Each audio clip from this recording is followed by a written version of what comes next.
Hi everyone. This is our second roundtable for the IR cluster. Today's topic is the trouble with country taxonomy, developed versus developing.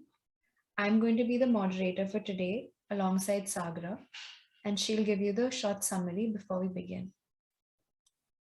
So the motivation behind our topic is to examine the issues that arise from the binary classification of countries into terms like developed and developing. So this is a classification that has existed since the 1960s, when it was first popularized as international organizations were having discussions about the need to transfer resources from richer to poorer countries.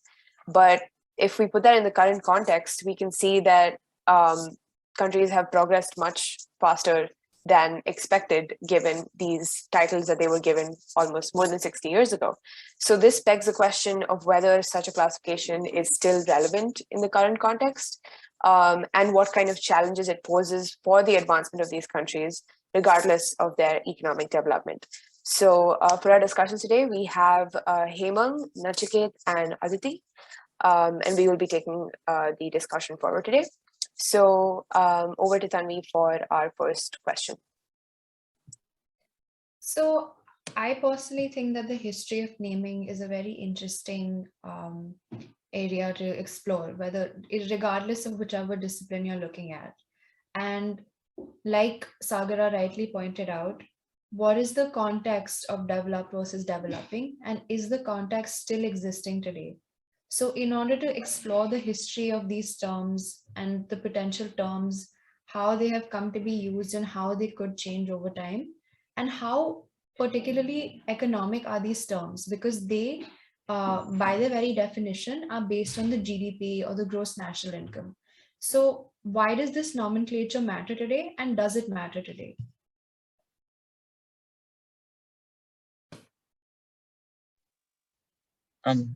Hi, I'll be going first.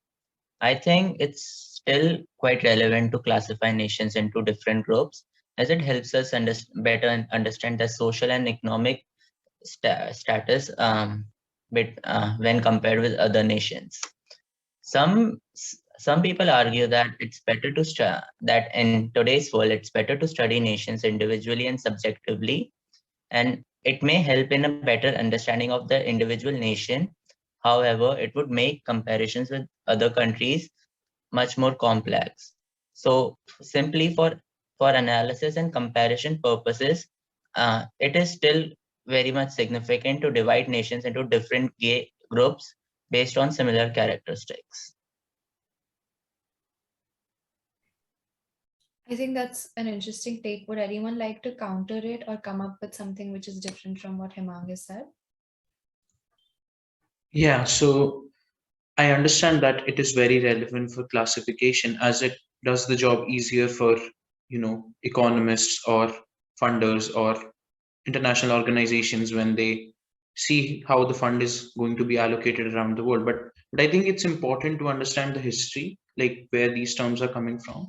So uh, let's look at Indian experience with colonialism itself. So the empire project in itself was not something that was, just has socio-cultural dimension. It was both very political and economic in that sense. So there are instances that what the Britishers did in India was to fund their industrial revolution and not to make any advance itself. But if you look at pre-colonial times, and in some ways, if you remove that historical juncture of colonialism, you'll notice that that classification doesn't hold for India and for many other countries as well. So it's important to understand where the origins of these terms in a very historical context, as in the sense that let's come back closer in time. Let's look at immediately after Indian independence, when the whole decolonization process was happening in Asia or Africa or Southeast Asia. So in early 1950s, 1952, if I remember correctly, French demographer Alfred Sauvy wrote a newspaper article, like many. It was like a general opinion piece or a analytical piece that many used to write in that time, vis-a-vis how the UN would take up the questions of countries that have decolonized, and what would the UN do for them in some senses. So Alfred Sauvy made this term third world popular. So his article was also titled as The Third Worlds and One Planet. And thus the developing and developed notion grew out of it. And in the 1950s and 60s, it took more of a certain prominence. And using it in today's context would not make sense, A, because these factors are very rigid. These, I mean, a country is going through war. How can you classify it as developing or developed at any point of time? Or B, a country that that has problem with natural disasters or low-lying areas or coastal areas, country near the seas. I mean, for landlocked country, these kind of problems may be less, because I mean, I'm not saying natural disasters are only happening in coastal countries or countries near the sea, but it's important to factor it in these factors like war or natural disasters or even civil wars, or even more political factors are important to understand these economic classifications. So thus the counter to what Hemang said is, I think, relevant. Yeah, so Nachiket's raised a pretty fair point, pointing about how these terms are rooted in a very colonial history and how that might not be very relevant to the way the world is organized in the current situation. So that actually brings us to our next question, which is, what is the current situation of the global economy, and how does this naming, which is primarily based on the income level, specifically the gross national income of these countries, how does it reflect or not reflect the current global economic situation? Right now, we could say that the world is broadly divided into two categories: developed and between developed and developing nations. These classifications began in 1960. The only issue is that countries since then have evolved. The definitions of these classifications, these groups didn't. So we could observe this from an example of two countries, Mexico and Malawi. So both of these countries comes under the developing nations group, but they both have vast differences between them. For example, Malawi's GNI per capita is $250, whereas Mexico's GNI per capita is close to $10,000. With such vast differences, existence of such vast differences within a similar groups invalidates the basic purpose of these classifications. To continue along what Hemang has just now said, I think the current categorization also does not reflect the reality. And I think to back that up, the first country that comes to my mind is China, right? Like it's also usually categorized as an emerging economy or a developing economy. But the GNI of China also highly overpowers the GNI of other emerging economies. And to put it under the same category, to put China under the same category of, for example, even India, right? I don't think it actually gives the world a true representation of what the reality is. And I think this also becomes important because the naming of these or categorization of these nations is also used by these nations to, let's say, get or accrue benefits from developed countries. For example, the US, right? They under their specific statutes grant they grant concessions to emerging economies, every country who's categorized as an emerging economy, when they're exporting their goods, and they sell the same goods at a lower price. So selling that same good at a lower price to a country like China, which can very easily afford it, I don't think is fair enough. And it puts them or gives them a competitive advantage, an unfair competitive advantage over other developing nations that should get it instead.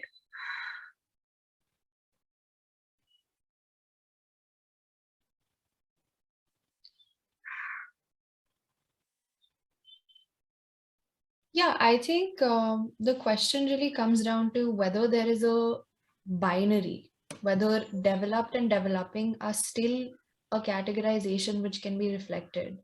Um, the third question that we have is that if classifications are important, don't get me wrong. I think what really hinders the process of classification is a problem with averages, which tends to flatten the curve.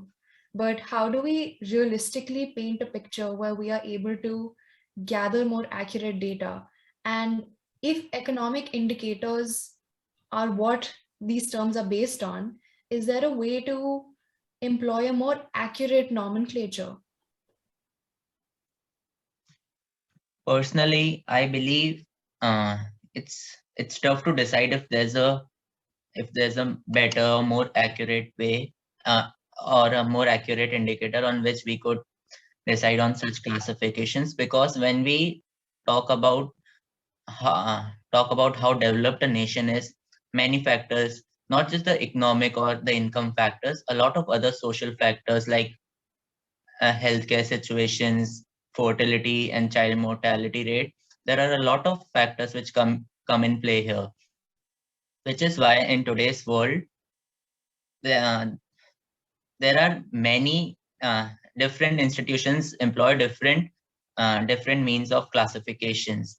With and due to such vast differences, I don't think we could come up to a single most accurate nomenclature.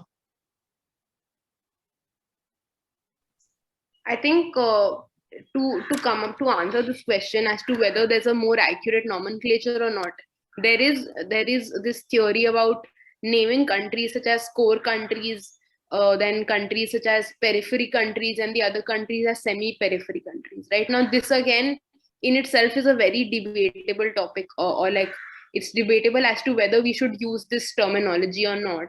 But I think this nomenclature is definitely more representative of the reality developing than this binary between developed and developing, especially because this core, periphery, and semi-periphery does use indicators, like more valid indicators such as HDI, right? Issues of averages and the things that we pointed out. Like they use better variables to determine which country should be categorized under what.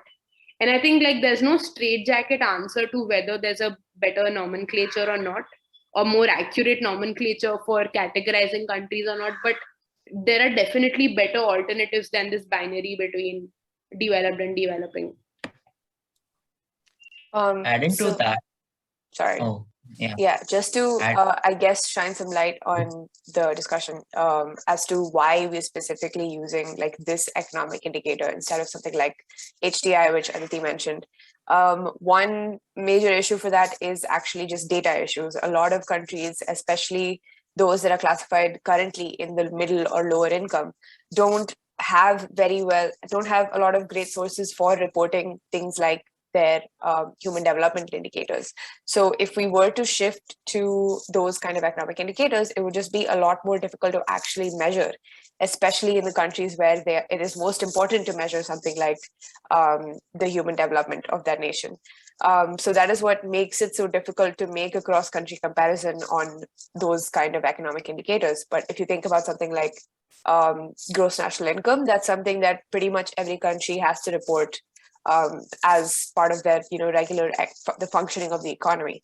But things like HDI, things like fertility rate, all of those are very poorly reported, especially in what we know today as the third world.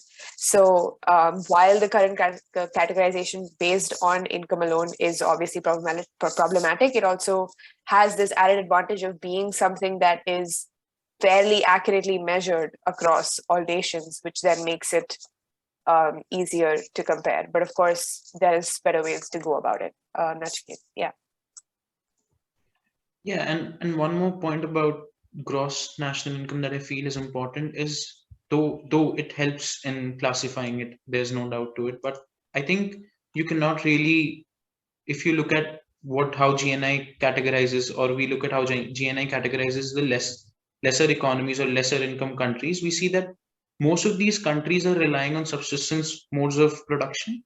And like in rural India too, we see that, barter is still a very dominant factor. Or how will you account for that? Or even a recent study in the United States tells us that, if one were to include the incomes of housewife or homemakers in that sense, it'll be around 150,000 US dollar per year, which is a lot. So when we start factoring for these things, then how can we like think of GNI as a a reliable indicator? Right. And so I've actually shared this graph here. It's been sourced by Gapminder, which is an independent Swedish foundation. What they do is they collect data to fight misconceptions, and what they're pushing for is a fact-based worldview. So because Sagar actually pointed this out, the question of how reliable is HDI, I think that's a very relevant question, because indicators such as HDI, which compound every single micro indicator, have a margin of error. But when we look at this chart, so this chart specifically shows life expectancy and income of 182 nations in the year 2015. Each bubble you can see is a country, and the color corresponds with the region. So as you can see that there's no one color limited to one level of income. You see blue is Africa, and Africa goes on to level 3 of income, which is a pretty big development actually if we compare this to the 1960s, when the third world or Africa as a whole was considered a third world or underdeveloped country. Not to say that they don't have lesser developed nations, as you call them, because you see that below the level of income, there's only African countries that are actually listed there. When you look at Asia, there's actually a huge chunk which is in the middle incomes right now. So does the developing binary still apply? Like, does it still accurately represent the development that has taken place since the 1960s, not just in terms of income, but corresponding with life expectancy? As we can see, the green colored countries, which are North and South America, North America mostly in level 4, which means that they are a prosperous country. No one's denying that. But instead of calling them developed or developing, is it more accurate to use income levels, is what I wanted to ask. And also because this graph is what also inspired today's discussion, so I thought it would be relevant to share it and use it as like a vantage point to further our discussions in terms of the issue of averages and what Sagra pointed out about how effective would a compounded indicator such as HDI really be.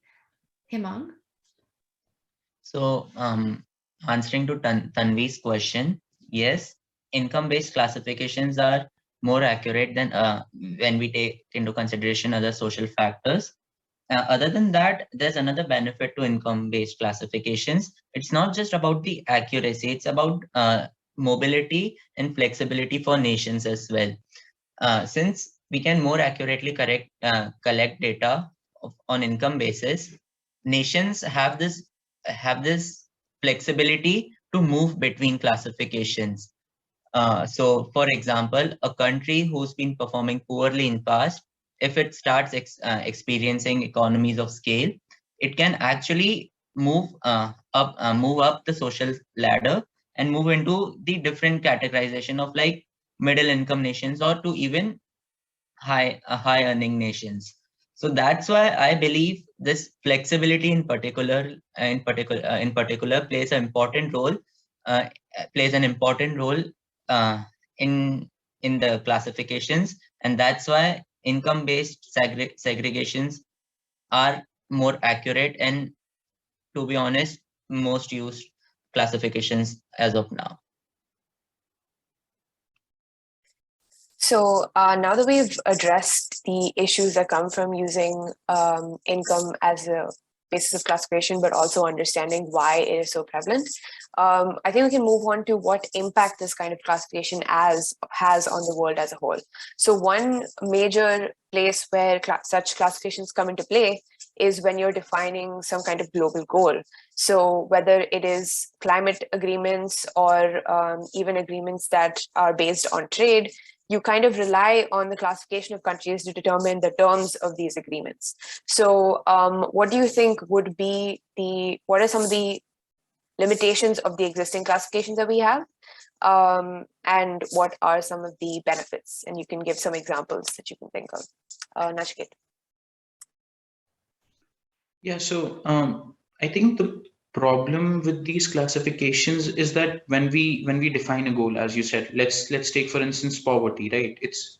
And let's take the example of sub-Saharan Africa as a whole, right? Or so it brings to the fore those imperialist agendas in some ways, and it brings up the idea of white savior complex again. You see celebrity diplomacy becomes relevant again. I mean, let's take the example of Angelina Jolie going with the economist Jeffrey Sachs to sub-Saharan Africa and adopting a bunch of African children. That won't solve the problem. I mean, so these classifications, when they come to the fore, they associate themselves with sort of something like a brand ambassador, and then that brand ambassador is essentially it becomes more of a show. What I'm trying to say is that rather than actually allocating those funds, or even when the funds are allocated, the problem of corruption becomes more prevalent. So I mean, this classification also does not take into account that there could be a third world within a first world, or there could be a first world within a third world. Like again, it brings to the fore how we classify regions themselves as a whole. Like, you know, the whole the South Asian or the Indian subcontinent in itself is least developing, but let's look at Bangladesh, right? So what kind of funding would Bangladesh get vis-a-vis Pakistan? So when these nuances are when we understand these nuances, then we can go one step ahead in like how much funds are to be allocated to a nation that is on more a little bit more well to do in terms of these indicators like human development, let's say, and how we allocate the funds then.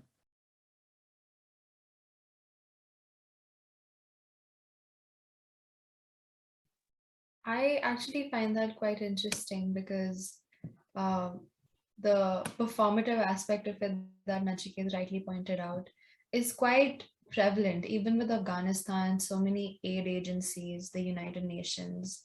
Um, Afghanistan, only because it's a convenient and relevant example as of now, would go there and try to teach these people how they should be developed.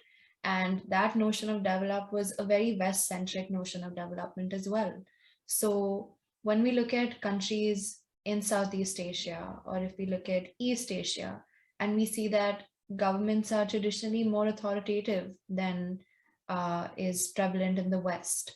And when they look at this, they condemn it. They say that there aren't enough freedoms for the people here. But do the people actually care about the nature of their government as long as they're getting a good quality of life? And an example of, say, South Korea, because the work culture is higher. People are more family centric. For example, in Singapore, as long as they're getting healthcare, as long as their families are taken care of, I don't think they really care about the fact that they can't condemn the government in public. And that was one thing that I thought was interesting, just adding on to Nachiket. But moving on, in the context of the pandemic, has the existing classification of countries helped tackle the spread, or has it made it even more difficult and complicated to control? Where has the flow been from? Is what I wanted to sort of throw into the discussion. I don't think that existing classifications of countries helped in any way tackling the spread of the disease. For example, we could see that more developed nations like USA or Spain were the countries with highest death rates compared to other nations like India, for say. So in the particular case of COVID-19, this existing classification didn't play any specific role. Would anybody like to counter that? I think Aditi, let's hear her first. yes. So I don't actually have a counterpoint. I was going to continue what Himang had said, because if you see, India actually played a major role in not just providing PPE kits. I think it became the world's largest PPE manufacturer, but it also exported hydro, which was one of the essential drugs, right? Like they exported it to the developed countries.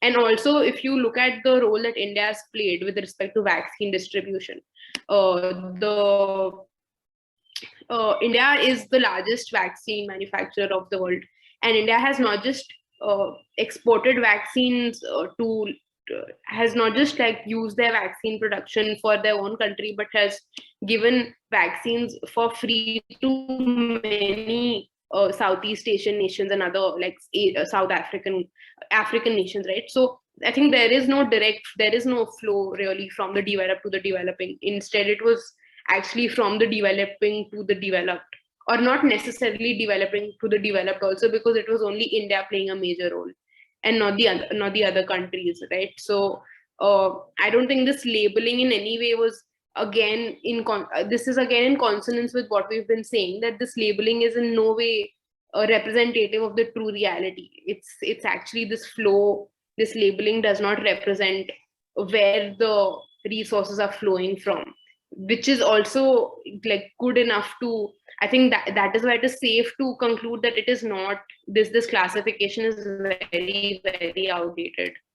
And with respect to the earlier point that we were discussing about how this categorization can have problematic it can have problematic impacts when we're defining global goals, right? So I think it also became very contemporary with the COP26 that recently happened.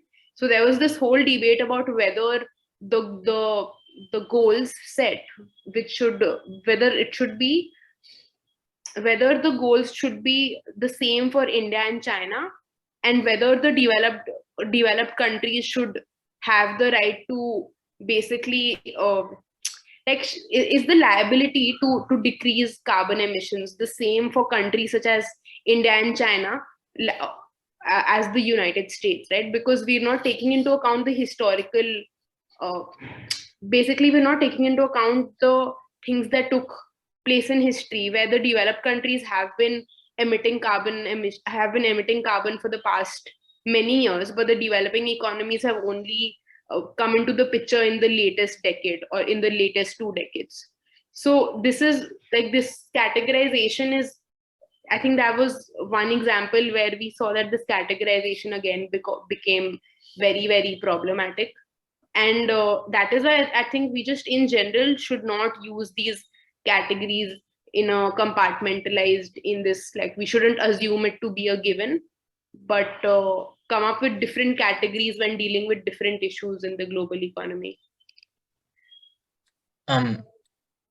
Adding on to Aditi's point, so the COVID-19 example proves that this classification is highly inefficient, and clearly India and China, the way they tackle the issues and their role in distributing vaccines all across the world proves that this segregation between developed and developing nations isn't accurate anymore. So the point, this particular example points out that there is an urgent need to further diversify such classifications. We cannot just differentiate. We cannot just differentiate between worlds as a as a as a developed world and as a developing nations. There is a strict need to increase these. What I believe is there is a strict need to increase these classifications. Like for example, there are 4 levels of income classifications: level 1, 2, 3, 4. I think now it's time we try to generalize those kinds of classifications which allow mobility for countries like India and China, and let them which allows mobility for countries like India, China, and compare them with other developed nations like France or UK. France or UK. Yeah. Nachiket. Yeah, so I think what Hemang and Aditi just mentioned also dovetails well with what we generally can attribute to how Western preconceived notions, their downfall has come in the recent decades, in the sense that you see, taking Tanvi's earlier example about Singapore, for instance, how would a Western nation describe Singapore in that sense? It would describe it as a soft authoritarian state, but Singapore takes pride in describing itself as a home-owning democracy. So there are these contesting ideas of modernity that we should take into account. Like modernity, for one, can be different for other. What I think the prime example of this is Japanese modernity in some ways, or Southeast Asia in general, or East Asian countries in general. So I just wanted to add that. Yeah. That actually ties in very well into our final question for the day. So, given that we've discussed the relative benefits and costs of using the classification that we do today of just developed versus developing, what are some other alternate criteria that can be used to classify countries? Because ultimately, classification is still a very human need. It's just something that you do innately. And obviously, it has its benefits when you have to define global goals, as we've discussed so far. So if we were not to proceed with what we already are currently using, what are some other alternate methods that we could use to classify countries?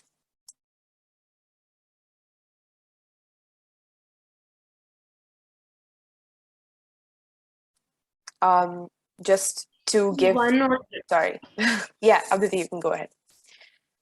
Yeah, so one alternative is to classify countries as per regions, right? So we, let's say, take Asia as a region, for example, and then look at the income variables and then categorize.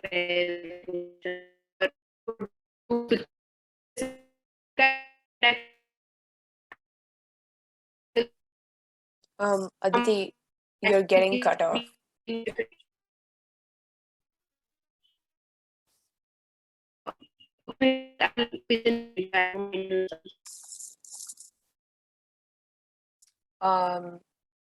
appears that Aditi has a small issue. So I guess I can take up the rest of her point. But yeah, what she mentioned about regional classifications is a pretty innovative way of approaching an alternate method of dividing countries across the world. But then what are some relative benefits and limitations that you can see of such classifications? So the way that it would work is that we would take, say, a region like Asia, where you clearly have a large divergence in income levels from China to a country like Bangladesh. So if you were to make income classifications within a region, what are the implications of that on how the world would function going forward? I think income is also something that corresponds with time, right?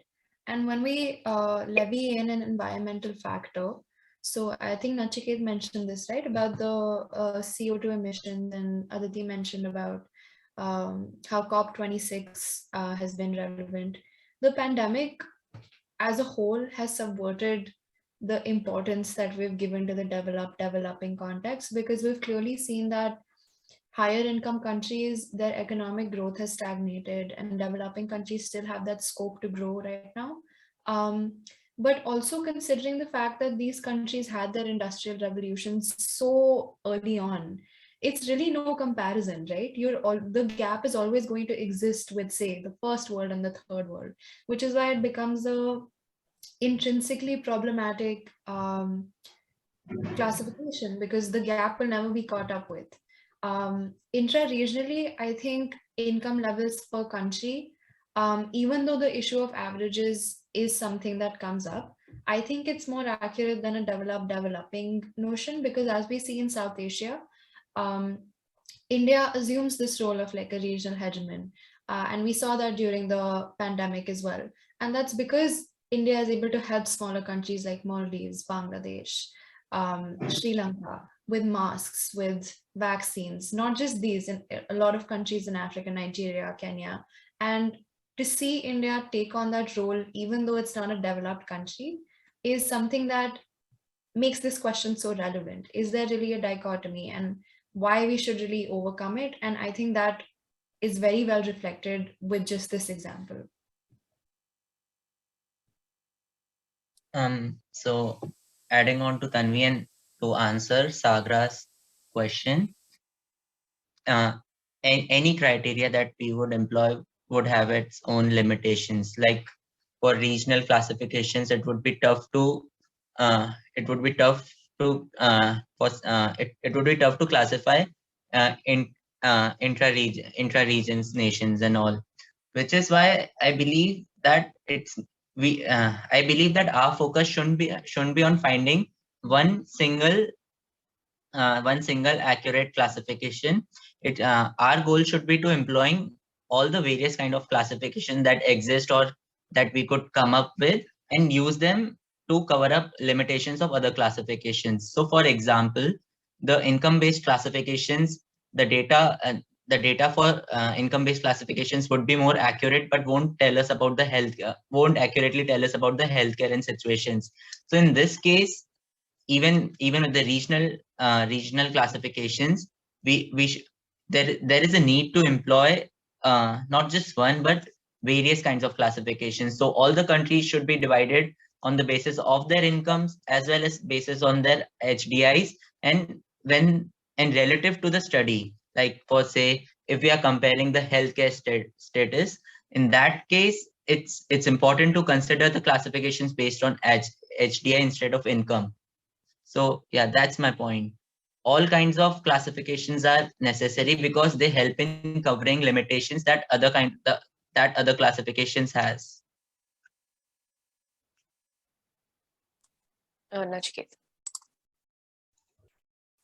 Yeah, so going back to what I said earlier about there's a third world and first world and vice versa. So I think we should also break away from the economic argument, though we are assessing everything economically, but to assess that we need to look at other factors too. So it got me into thinking whether what role does geographical viability and political stability as two factors for further classification can help. So for instance, if you look at the um, historical Zomia land, which covered most part of the Himalayas. So they lie in different countries, different jurisdiction. But if we are gonna take that into account, what kind of geographical situations are there? What kind of territorial limitations those people have to carry out quotidian economic activities as compared to that people do in flatter areas like the plains or the Indo-Gangetic plain, for instance, if we are looking at Himalayas in India. And the second thing, if we take into account political stability, regions like Kashmir or much of the area towards Pakistan, also like Balochistan, or these factors, when we take into account geographical viability and political stability together, these can help us doing an intra-regional classification much better. Yeah. I'd also like to contribute one point on based on what Himang had said about incomes. And while I do agree that there are going to be limitations and benefits of each type of classification we adopt, I also think that income, why is it so versatile, is because as we saw in the graph, as in when income levels were increasing, so was life expectancy. And when income levels increase, that also implies that when a country, say a country's average is moving from a level 1 to a level 2 um, income level, you'd see that there is a slightly bit more higher access or opportunities you get just by that small jump. And when you go from level 2 to level 3, which is slightly a bit more considerable change that you witness, is that there may be hospitals which exist closer to you. And just to take sub-Saharan Africa for an example, and Nachiket's point about geographies, I think is brilliant, because how do you really corroborate all these factors together, and how do you put together a comprehensive way of looking at this? Because the world is so diverse, and it's not just income diversity, it's diversity of beliefs, of religious affiliations, of political administrations, of geographies. And I mean, those are things that are very intrinsic to the social fabric as well. So I think this discussion again becomes more and more relevant as these points come up. And I think we've come up with some really brilliant alternatives.